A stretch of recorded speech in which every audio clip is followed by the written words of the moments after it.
하나님 말씀 함께 보시겠습니다. 누가복음 15장 1절부터 13절 그리고 25절부터 32절까지 말씀입니다.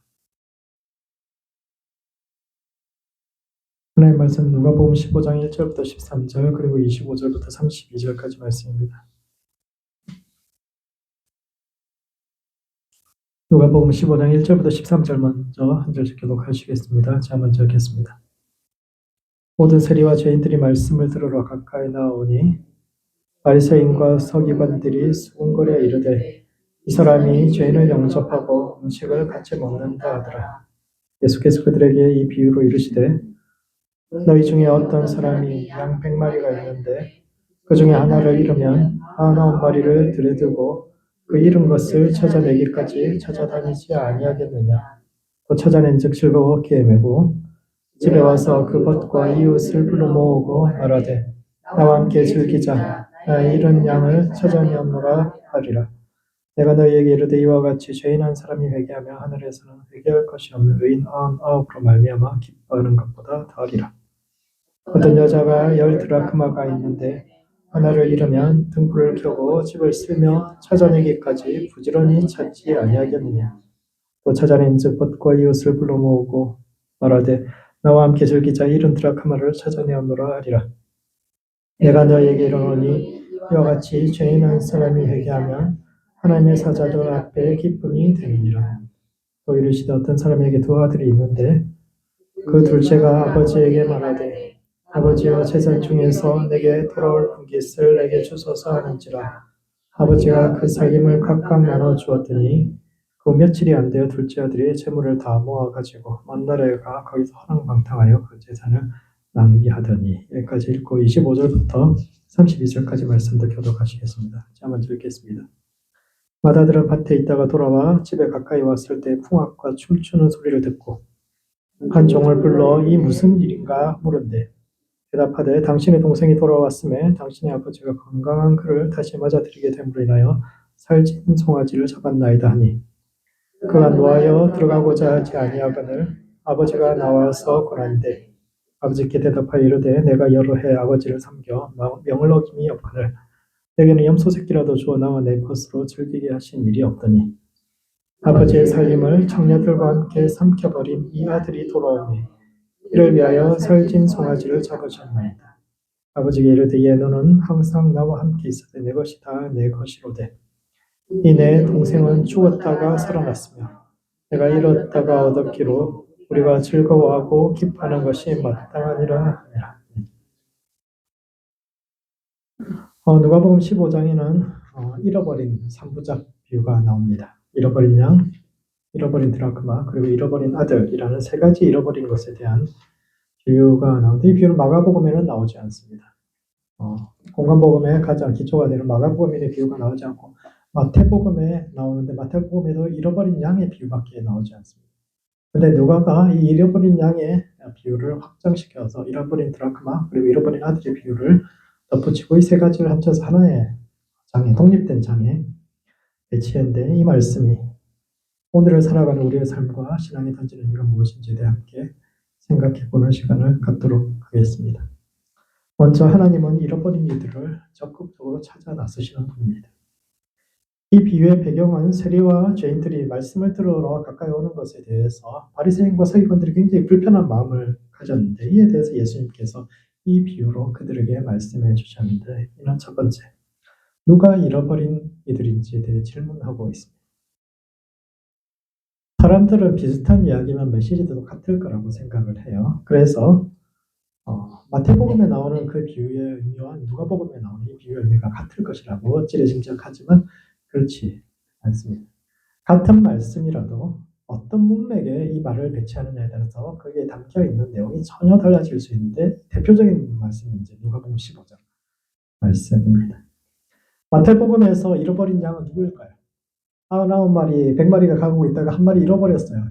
지기를 찾아 나갔어요. 그래서 찾아온 그 사람이 누구일까요?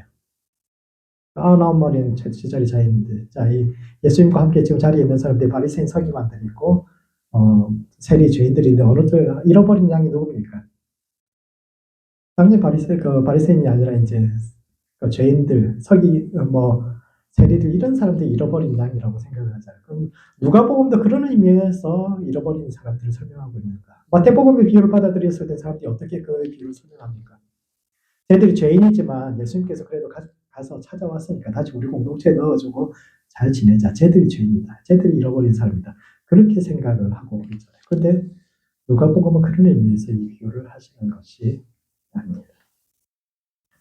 마태복음에서 잃어버렸다라는 단어는 길을 벗어났다, 즉 진리를 잃어버렸다라는 뜻이요. 이는 하나님을 버리고 세상을 찾아갔다라는 뜻인 반면 누가복음에서 잃어버렸다는 단어는 고의로 길을 떠난 것이 아니라 연약하고 무지해서 잘 몰랐어. 어떻게 찾아가다가 보니까 주변에 뭐 이것도 있고 저것도 있고 그러니까 그냥 하나님을 떠나는 것이 아니라 어떻게 하다가 길을 잃어버리는 그런 사람을 잃어버립니다. 마태복음이 이야기하는 잃어버린 존재하고 누가복음이 이야기하는 잃어버린 존재가 약간 뜻이 다릅니다. 이것은 누가 죄인인가라는 사실 히브리어에서 죄인이란 말이 굉장히 다양한 의미로 쓰이거든요. 우리말에서 죄인이란 어떤 사람입니까? 범죄자를 뜻합니다. 법을 어긴 사람, 나쁜 짓을 하는 살인하고 간음하고 뭐 도둑질 이런 사람을 죄인이라고 이야기하지만 히브리어에서 죄인은 천한 일을 하는 사람을 포함하고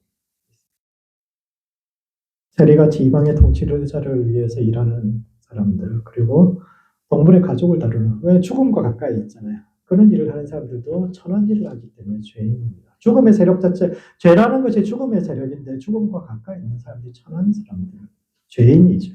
천하다 그냥 천하다 이렇게 이야기하는데 그 사람들 죄인이라고 이야기합니다. 그리고 목자나 상인들도 죄인에 포함됩니다. 목자는 들판에서 장기간 생활하기 때문에 뭐 때마다 깨끗이 씻을 수가 없잖아요. 그리고 안식일에도 뭐 양떼를 돌봐야 되잖아요. 안식일이니까 너희도 가만히 있으라고 그런다고 양들이 가만히 있는 거 아니잖아요. 어떻게 안식일에 예배 드리러 가게 내버려두고. 그러니까 안식일에도 일을 해야 되니까 이 사람들이 천할 뿐 아니라 죄인이 되고 상인들 역시 거래를 하다 보면은 이방인들과 접촉할 수 있기 때문에 그들도 부정한 자요. 따라서 그냥 이거 부정하다 이렇게 하고 하면 끝일 텐데 그게 아니라 이 사람들은 시민권이 제한됩니다. 이 사람들이 말하는 건 믿을 수 없어요. 그래서 법정에서 증언할 수도 없습니다. 이 사람들이 온전한 시민권을 가지고 있지 않아요. 그래서 죄인이라는 것. 그래서 예수님께서 죄인의 친구라고 이야기하셨을 때는 범죄자들의 친구라는 뜻이 아니라 낮고 천한 사람들의 친구라는 그런 뜻으로 쓰입니다. 자, 누가가 그래서 이제 마태는 분명히 그 비유에서 죄인들, 하나님을 떠나서 세상으로 가버린 그런 사람들도 하나님께서 가서 목자가 가서 찾아본다 이런 의미로 죄인들을 이야기했지만 누가는 그게 아니라 살다 보면 길을 잃을 수도 있고 그럴 수 있는데 이런 사람들이 잃어버린 이들인가 이런 질문을 하고 있는 겁니다. 바리새인과 서기관들은 그렇게 생각하죠.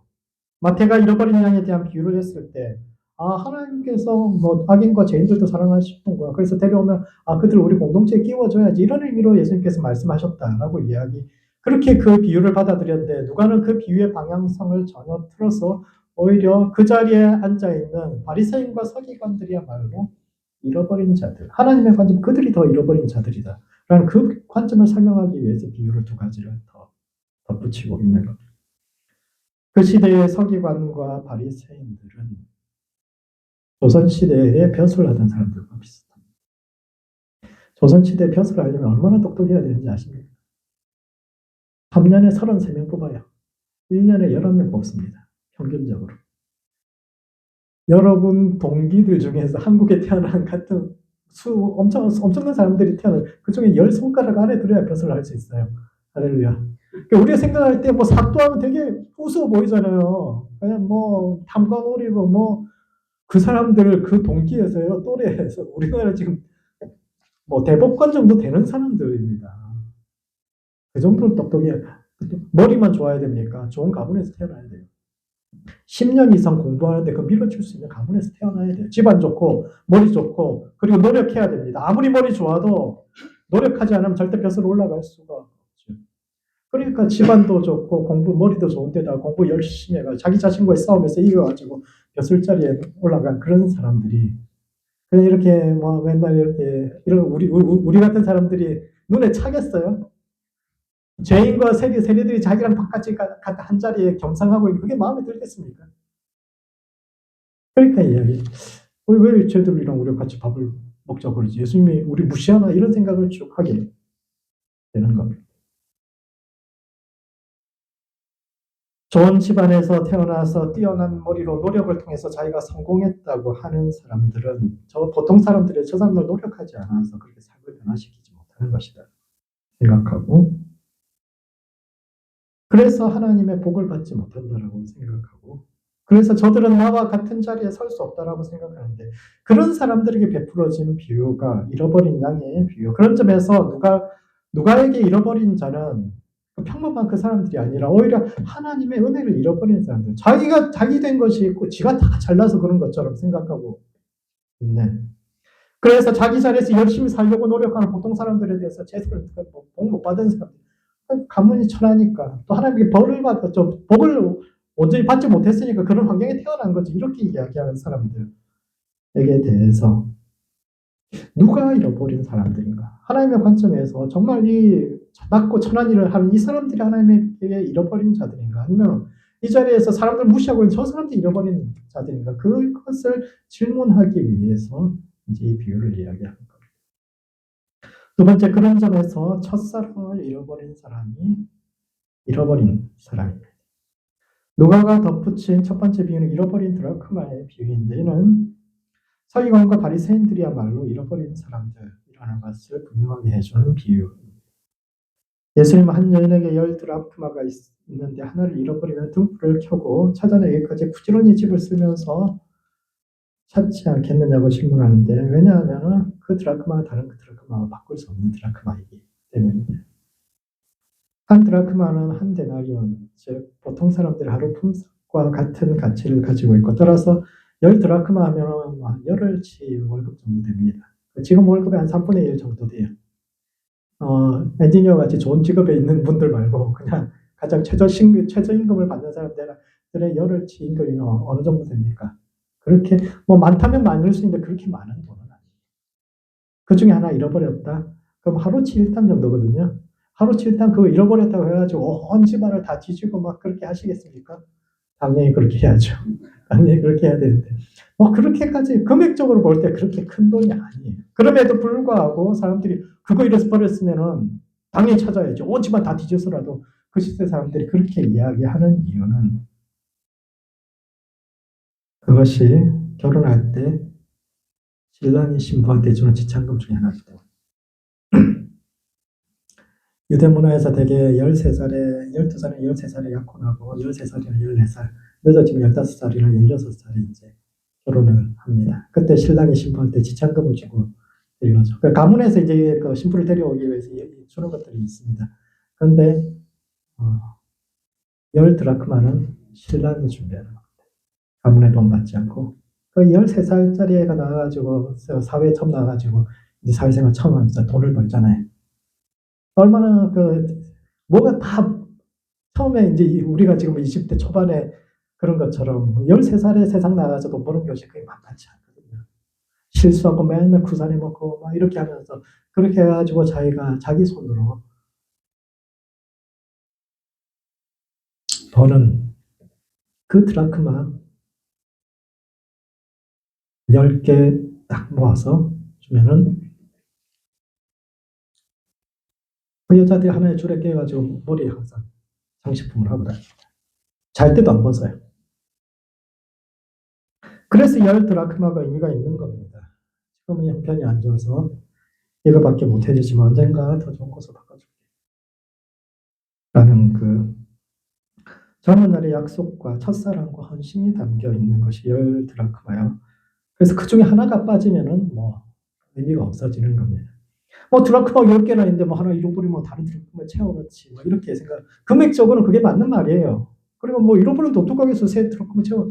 그런데 문화적으로 그렇게 안 되는 겁니다. 그거 잃어버리면 10개 중에 하나 잃어버리면 그 10개가 의미가 없어져요. 금액이 문제가 아니라 이것은 첫사랑. 처음에 그 사람이 그렇게 나가서 고생해서 그 본 돈.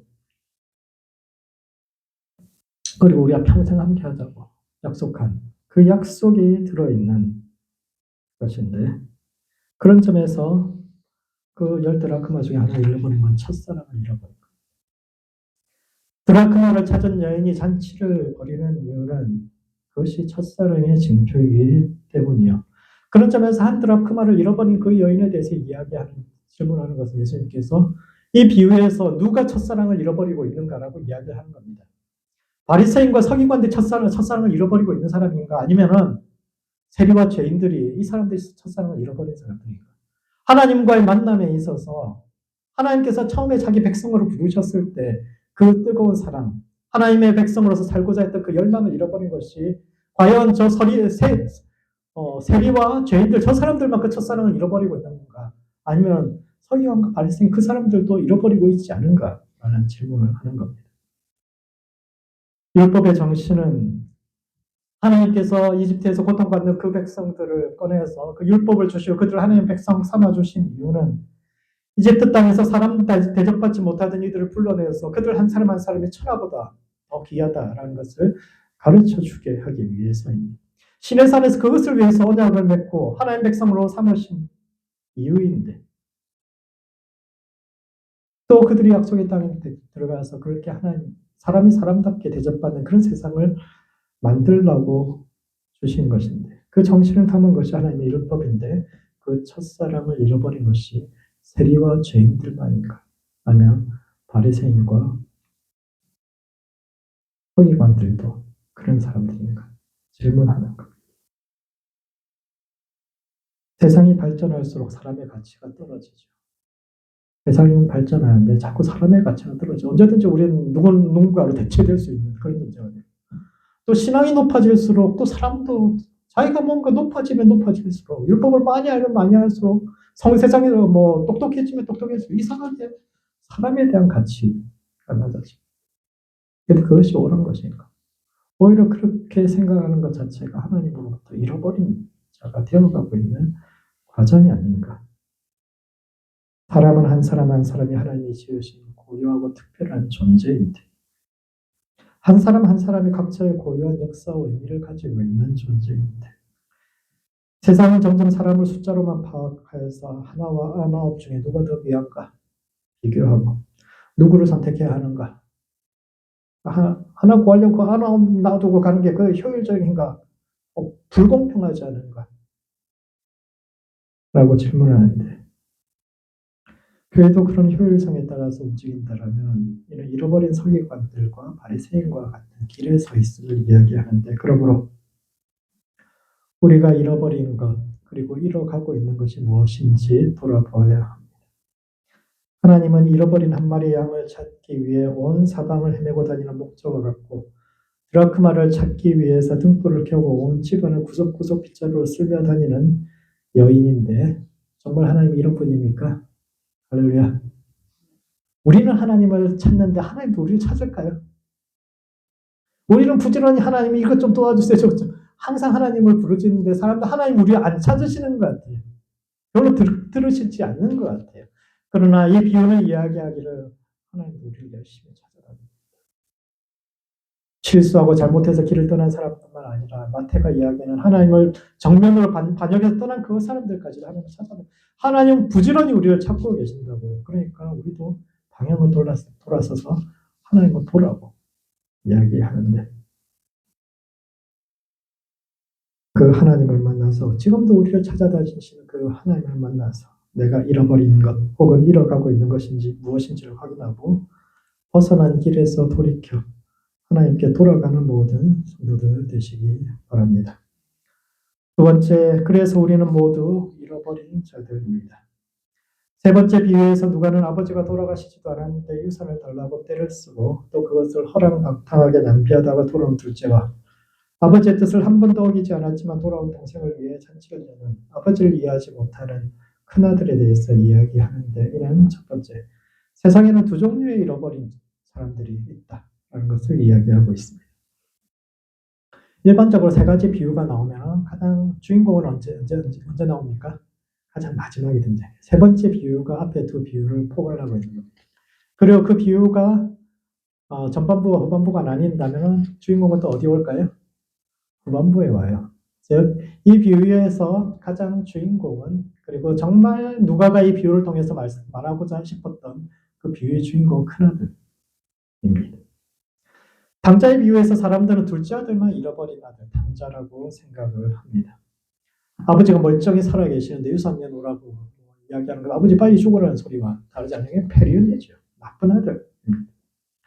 유대법에 따르면 아버지가 살아계시는 동안 자식에게 유산을 넘겨줄 수는 있지만 그때는 아버지 살아계신 동안 유산을 팔 수는 없어요. 같이 사용하는 겁니다. 그래서 뭐 부동산 수익 나오면 자기가 그거 쓰고 이럴 수 있지만 그 팔 수 없어요. 그런데 둘째 아들 그거 팔아버리고 딩고를 가로 갔어요. 이건 무슨 뜻입니까? 정상적으로 팔 수 없어요. 불법적 아버지 인감을 훔쳤든지 불법적으로 하고 도망가 버린 겁니다. 아버지의 사랑을 이해하지 못하고 이를 권리로 알며 아버지를 떠나서 지 맘대로 사는 것이 그게 진짜 자유라고 생각했던 둘째는 철없는 당자가 맞지만 이것은 첫째 아들도 마찬가지. 첫째 아들은 더할 나위 없이 착한 아들처럼 보입니다. 그는 한 번도 아버지의 뜻을 거역한 적이 없고 언제나 아버지의 곁을 지키며 아버지가 맡기신 일들을 빈틈없이 했지만 그럼에도 불구하고 이 비유는 그도 잃어버린 아들이라고 말하는데 왜냐하면 아버지의 마음을 이해하지 못하기 때문입니다. 그는 매일 마을 밖에 나가서 동생을 기다리는 아버지의 마음을 헤아려 보지 않았고 그래서 한 번도 동생을 찾아보지 않았을 뿐만 아니라 돌아온 동생을 환영하는 아버지를 비난합니다. 그는 잔치에 함께 들어가자고 청하는 아버지 앞에서 당신의 재산을 창녀와 함께 삼켜버린 동생을 비난하는데 이거 보면 동생이 어디서 뭐 하고 있는지 알고 있었다는 뜻이에요. 아니 동생이 전혀 동생 소식을 몰랐다라면 뭐 그런 이야기를 할 수가 없잖아요. 근데 어디선가 계속 소식을 듣고 있었다는 뜻입니다. 갈릴리가 절반은 이제 유대 지역이고 절반은 데가볼리라는 이제 이방인 지역이거든요. 강 건너면은 저 건너편에 저기 그 마을 가서 간 겁니다. 그러니까 대충 소식 들어서 어디서 뭐 하고 있는지 아는데 그럼에도 불구하고 한 번도 찾아보지 않은 겁니다. 오히려 그가 돌아왔을 때 혹 아버지가 이제 모든 거 다 없어졌으니까 또 자기 몫으로 받은 그거 중에서 또 잘라가지고 동생 줄까봐 자기 몫에서 손해가 날까봐 그럴까봐 아버지가 공평하지 않다고 비난하냐. 그래서 잔치에 참여하지 않는데 이런 둘째 아들과는 또 다른 형태의 잃어버린 자들이 있다라는 것을 보여줍니다. 잃어버리는 것들의 3부작의 비유가 공통적으로 끝나는 방식은 이제 잔치로 끝이 납니다. 잃어버린 양을 찾았을 때, 드라크마를 찾았을 때, 그리고 아들을 찾았을 때 사람들은 잔치를 열고 함께 기뻐하는데 이 잔치에 유일하게 참여하지 못하는 사람, 참여하는지 안 하는지 이제 결정되지 않은 사람이 첫째 아들입니다. 둘째 아들은 당연히 잔치에 참여하죠. 그 사람들은 자기가 죄인이라는 사실을 압니다. 세리와 죄인들, 천한 사람들은 자기가 하나님 앞에 바로 서 있지 못한 사람들이라는 것을 알아요. 그래서 그 사람들은 근본적으로 스스로가 잃어버린 자들이라는 것을 알기 때문에 하나님을 향해서 돌이키기도 쉬워요.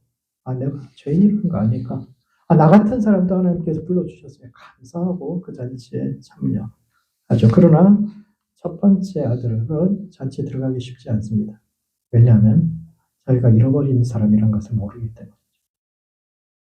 겉으로 보기에 굉장히 열심히 있는 사람들. 종교적인 열심을 가지고 성실한 사람.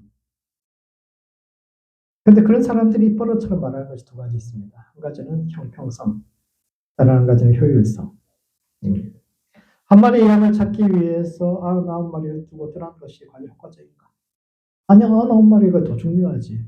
그냥 제 자신과 또 다른 사람들을 비교하고 누가 하나님의 백성인가 이야기하고 그리고 뭐 99마리다고 남겨두고 저 한 마리에게 신경 쓰는 하나님 불공평하다고. 공평하게 하셔야지. 하나님 공정하셔야지. 이런 식으로 이야기해요. 이런 사람들. 또 다른 형태의 잃어버린 이들인데 혹시 내가 계속 하나님한테 불공평 그러면 생각해 봐야 합니다. 나는 정말 잃어버린 사람이야. 마지막으로 그런 점에서 오늘 우리가 잃어버린 것은 어떤 것인지를 돌아봐야 합니다. 그때 예수님 앞에 앉아있던 바리새인과 서기관들이 잃어버린 것은 무엇일까요? 먼저 그들은 자신들이 은혜로 구원받았다는 사실을 잊어버린 사람들입니다. 나의 나된 것은 모두 내가 똑똑하고 잘나서다 라고 생각하는 사람들. 이집트에서 종살이 하던 이스라엘 백성이 구원받은 것은 그들의 능력이 아닌 하나님의 은혜임에도 불구하고 이것을 잊어버리고 내가 잘났기 때문에 타인을 향해서 높은 기준을 요구하면서 너도 열심히만 하면 나처럼 될 수 있는데 그렇게 열심히 안 하고 게으르게 그렇게 사니까 타인을 향해서 그런 시선으로 바라보는 사람들, 그 사람들은 은혜를 잃어버린 사람들을 이야기하고 있죠. 두 번째, 그들이 잃어버린 것은 사람이 변할 수 있다는 사실에 대한 믿음. 바리새인과 서기관들, 그들이 율법을 이야기하지만 예수님께서 그들을 비판하신 이유는 세상이 변할 수 있다는 걸 믿지 않기 때문에. 사람은 좋은 설교를 듣고 마음의 감동을 받으면 한동안 변한 것처럼 보이지만 시간 지나고 나면 다 그대로입니다. 할렐루야. 참된 삶의 변화는 진짜 생각도 변하고 삶의 습관까지 변해. 그게 정말 쉽지 않죠. 바리새인과 서기관들은 더 이상 잃어버린 한 마리의 양을 찾아 나서지 않는데, 왜냐하면 그놈은 또 나갈 거기 때문입니다. 한 마리 찾아, 한 번 밖에 나가서 싸돌아다니기 시작한 양은 아무리 찾아서 데려다 놔도 또 나가기 때문에 굳이 찾을 필요 없다라고 생각을 하는 거죠. 젊을 때는 사람이 변할 수도 있고 세상도 바뀔 수 있다고 생각해서 친구 따라 강남도 가고 새로운 변화도 쉽게 받아들이고 불가능해 보이는 일에도 도전하지만 나이 들수록 변화할 수 있대 세상이 변할 거라는 기대와 소망이, 또 자기도 변할 수 있을 거라는 소망이 살아요. 사람은 쉽게 바뀌지 않고 세상도 바뀌지 않을 거라는 생각이 깊어지고, 그래서 현실에 안주하기 시작하는데, 그런 사람들이 처음에는 진짜 죄인들을 포기하기 시작하죠. 하나님은 거룩한 분이요, 죄와 함께 할 수 없는 분이기 때문에 살인하는 자, 간음하는 자, 도둑질하는 자, 저런 죄인들은, 범죄자들은 하나님의 백성이 될 수 없다고 이야기해요. 그러나 그들은 거기서 멈추지 않고 더 나아가서 선한 자들도 하나님의 백성이 될 수 없다라고 말하기 시작합니다. 당시의 직업은 아버지에게서 자식에게로 이어져서 땅이 없는 사람들이 할 수 있는 일은 대부분 천한 일인데, 그들은 천한 사람들이 노력하지 않아서 그런 것이요, 자신의 삶을 변화시킬 각오가 없는 저런 사람들은 하나님 백성이 될 수 없다라고 보면하는데, 이와 같이 죄인을 향한 열정과 사랑을 잃어가고 있습니다. 마지막으로 그들이 잃어버린 것은 약자에 대한 긍휼이요, 지도자로서의 사명입니다. 그는 돌아온 동생을 더 이상 동생이라고 부르지 않고 뭐라고 부르냐면 아버지 아들이라고 부르거든요. 아버지 아들, 저 아버지 아들이 나가서 다 해먹었죠. 그 이야기는 저 아들은 자기와는 상관없는 존재라는 거예요. 아버지하고 상관 있는 존재지 동생이지, 동생은 아버지 아들이지 내 동생은 아니다라고 이야기하는데, 이와 같이 이웃과의 수평적인 관계는 어떠하든지 하나님과의 수직적인 관계만 좋으면 된다고 생각하는 사람. 신앙이라는 것이 하나님과의 관계요, 하나님 열심히 영성을 따라서 하면 된다라고 생각하는 사람들은 결과적으로 하나님과도 불편한 관계 속에 들어가게 됩니다. 그 사람들은 죄인에게 자비를 베푸시는 하나님마저, 왜 하나님과 불편한 관계가 되느냐 하면은 하나님께서 죄인에게 자비 베푸시는 건 불공평하다고 근본적으로 생각하기 때문이에요. 이는 조금이라도 자신의 것에 손해가 날까 두려워하는 첫째 아들의 걱정을 그대로 보여주는데, 그러므로 오늘 우리가 잃어버린 것이 무엇인지 돌아봐야 합니다.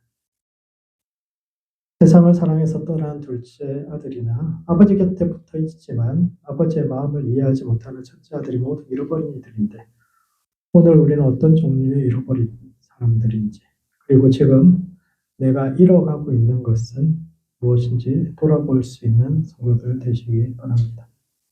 말씀을 정리하겠습니다. 누가복음 15장은 마태의 잃어버린 양의 비유를 보완하는 3부작의 비유인데, 첫 번째, 하나님은 잃어버린 자들을 찾아 나서는 적극적인 분입니다. 사람들은 자신들은 하나님을 열심히 찾는데 하나님이 응답하지 않는다라고 생각하지만 사실 하나님도 열심히 우리를 찾으시는 분입니다. 하나님은 연약하고 실수하여 길을 잃어버린 사람들뿐만 아니라 세상을 사랑하여 그곳으로 떠나버린 이들까지도 적극적으로 찾아 나서는 분이요, 한 사람의 영혼을 천하처럼 귀하게 여기는 분인데, 지금도 나를 찾아다니시는 그 하나님을 만나 나도 모르게 잃어가고 있는 것이 무엇인지를 돌아볼 수 있는 성도들 되시기 바랍니다. 두 번째, 모든 사람은 잃어버려진 자들입니다. 아담이 선악과를 먹은 후 모든 사람은 하나님으로부터 떠난 이들이요 그들 중에는 둘째 아들처럼 적극적으로 세상으로 간 사람들도 있지만 첫째 아들처럼 신앙 안에 있지만 하나님의 마음을 이해하지 못하는 숨겨진 당자들도 있는데 혹시 우리도 은혜와 믿음과 긍휼을 잃어버리고 하나님도 불공평한 분이라고 비난하는 자리에 있지 않은지 돌아보고 하나님을 향해 돌이킬 수 있는 모든 성도들 되시기 바랍니다. 기도하시겠습니다. 기도하실 때는 잃어버린 성도 되지 않도록 자기 자신을 위해서 기도합시다. 오늘 우리가 잃어버리고 있는 것이 무엇인지를 돌아보고 은혜와 긍휼과 소망을 잃지 않고 하나님 안에 늘 사는 성도 될 수 있도록 자기를 위해서 기도하시고 두 번째는 잃어버린 이들을 찾아 나서는 성도가 될 수 있도록 서로를 위해서 기도합시다. 이 땅에 잃어버린 이들이 하나님을 향해 돌아와서 참된 진리와 행복에 도달할 수 있도록 우리가 살아가는 이 시대가 하나님의 진리 안에 안식할 수 있도록 서로를 위해서 함께 기도하시겠습니다.